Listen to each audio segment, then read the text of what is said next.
খুলনায় জাতীয় নাগরিক পার্টি এনসিপির শ্রমিক সংগঠনের কেন্দ্রীয় নেতা মোহাম্মদ মোতালেব শিকদারকে গুলি করা হয়েছে।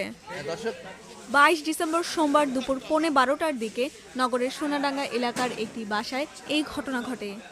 আমরা আমাদের সাংগঠনিক দিক থেকে বিষয়টা গভীরভাবে অবজারভেশনে রাখছি।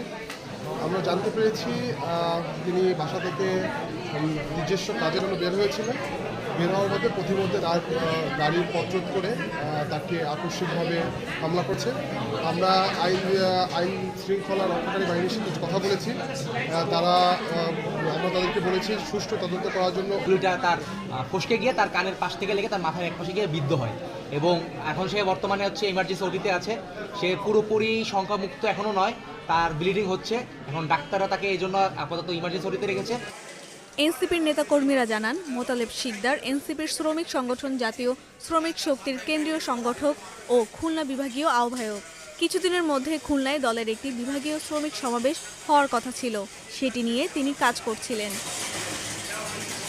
এ বিষয়ে পুলিশ বলেন, মোতালেব নামের এক ব্যক্তিকে দুর্বৃত্তরা গুলি করলে উপস্থিত জনতা তাকে প্রথমে খুলনা মেডিকেল কলেজ হাসপাতালে নিয়ে যান। পরে সেখান থেকে তার মাথার সিটি স্ক্যান করার জন্য সিটি ডায়াগনস্টিক সেন্টারে নিয়ে যাওয়া হয়। এই ঘরটিতে আসি এবং দেখতে পাই যে এই ঘটনাস্থল এখানে বিভিন্ন স্থানে আমরা রক্তের দাগ পেয়েছি এবং ঘরটিতে ঢোকার পরে আমরা দেখতে পাই যে সেখানে খুব বিশ্রী অবস্থা। এখানে রক্তের দাগ এবং মাদকের ছড়াছড়ি।